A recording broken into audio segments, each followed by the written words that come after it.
បាទសូមជម្រាបសួរបងប្អូនទាំងអស់គ្នាបាទថ្ងៃនេះខ្ញុំធ្វើការចែករំលែកពីរបៀបប្រើប្រាស់កម្មវិធីវាស់ដីមួយ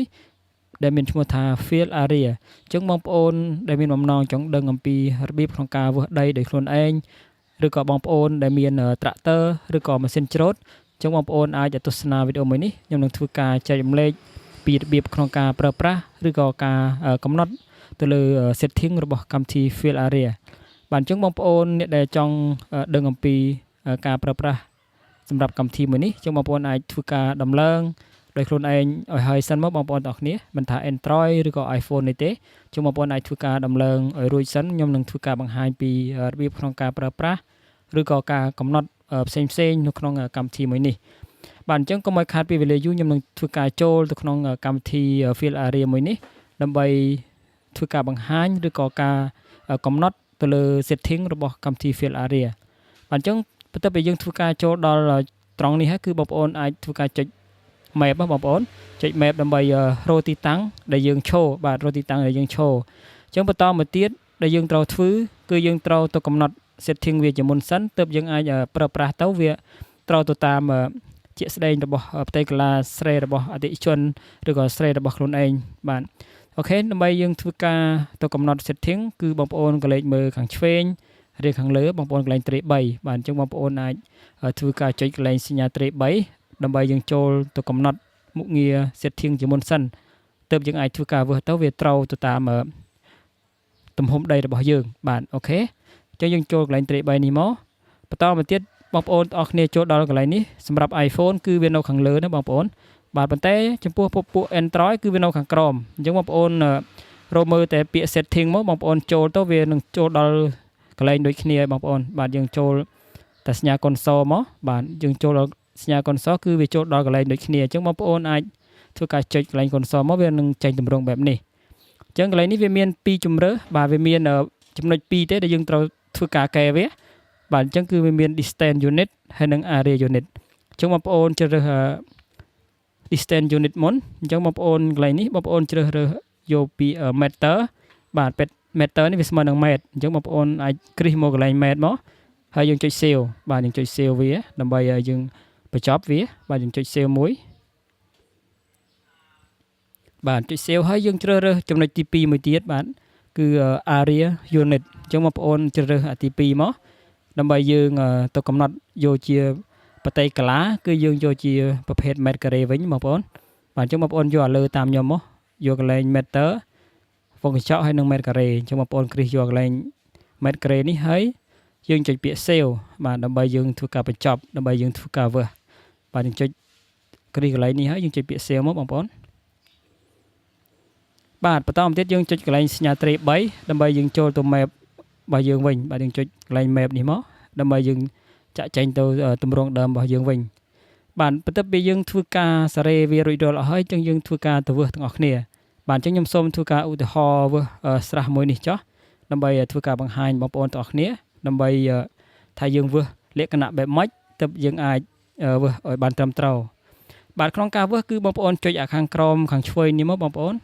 អញ្ចឹងក្នុងការរើសគឺវាមានអាទី1នេះគឺគេអត់ប្រើទេអញ្ចឹងយើងប្រើអាទី2និងអាទី3អញ្ចឹងវាមាន distance ហើយនិង field ដែលយើងត្រូវប្រើអញ្ចឹងខ្ញុំសូមយកខាងក្រោមគេនេះសិនដើម្បីយើងធ្វើការបង្ហាញពីរបៀប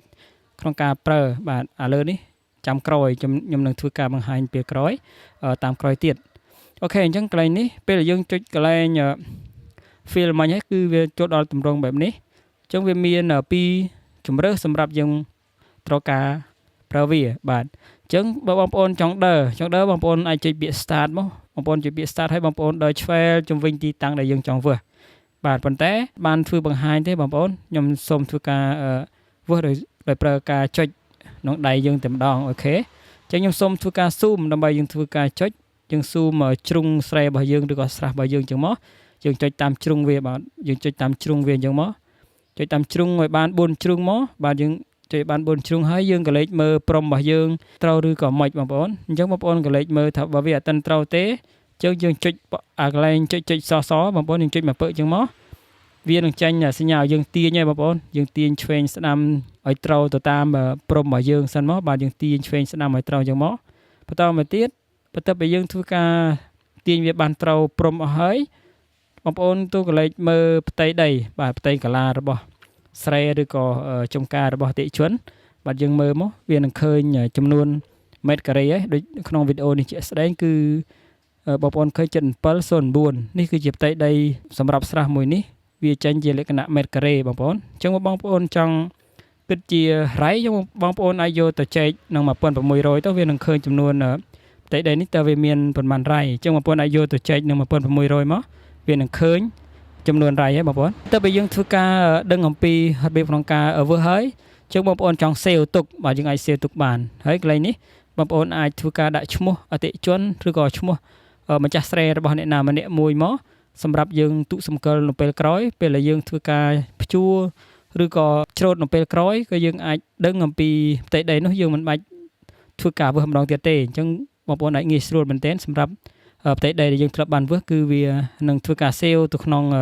map នេះជាស្រេចបងប្អូនឃើញជាក់ស្ដែងហើយបងប្អូននេះបងប្អូនសេវដាក់ឈ្មោះអញ្ចឹងមកវាជិបនៅក្នុង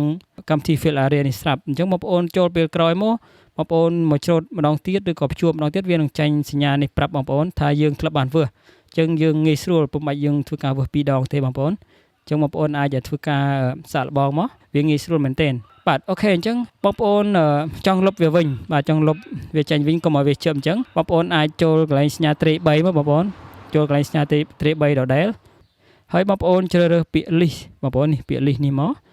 បាទចុចពាក្យ list នេះយើងនឹងឃើញដែលយើងសេវឈ្មោះអតិថិជនពីមុនច្រើនបាទអញ្ចឹងបងប្អូនចង់លុបមួយណាចង់លុបឈ្មោះមួយណាដោយសារខ្ញុំសេវមិញគឺសេវដាក់ពាក្យស្រែបងអញ្ចឹងបងប្អូនរកឈ្មោះពាក្យណាដែលយើងចង់លុបមកយើងគ្រាន់តែសង្កត់វាទុកបាទសង្កត់វាទុកមួយយើងនឹងធ្វើការ delete នៅខាងលើបាទវានឹងចេញពាក្យ delete នៅខាងលើមកបាទនេះវាចេញហើយយើងចុចពាក្យ delete ចូលមកដើម្បីយើងធ្វើការលុបអញ្ចឹងយើងចូលមក map យើងវិញមកអូខេអញ្ចឹងវាបាត់ហើយបងប្អូនទាំងអស់គ្នាអញ្ចឹងវាបាត់ពី map របស់យើងហើយអូខេអញ្ចឹងបងប្អូនដឹងហើយអំពីការលុបឬក៏ការសេវអញ្ចឹងខ្ញុំសូមធ្វើការបង្ហាញពីការវឹស distance ដងអូខេយើងចូលអញ្ចឹងមកចូលដដែលយើងវឹស distance នេះគឺគេវឹសមិនអូខេយើងចុចចំវាអញ្ចឹងមក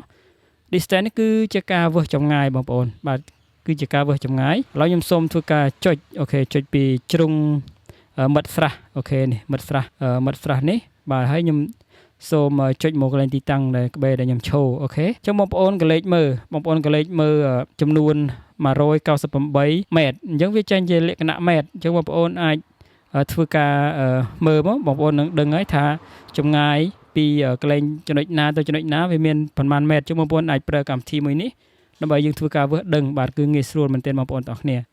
បាទអូខេអញ្ចឹងវីដេអូថ្ងៃនេះគឺមានតែប៉ុណ្្នឹងទេបងប្អូនទាំងគ្នាអញ្ចឹងចាំជួបគ្នានៅវីដេអូក្រោយបន្តទៀតបាទអរគុណ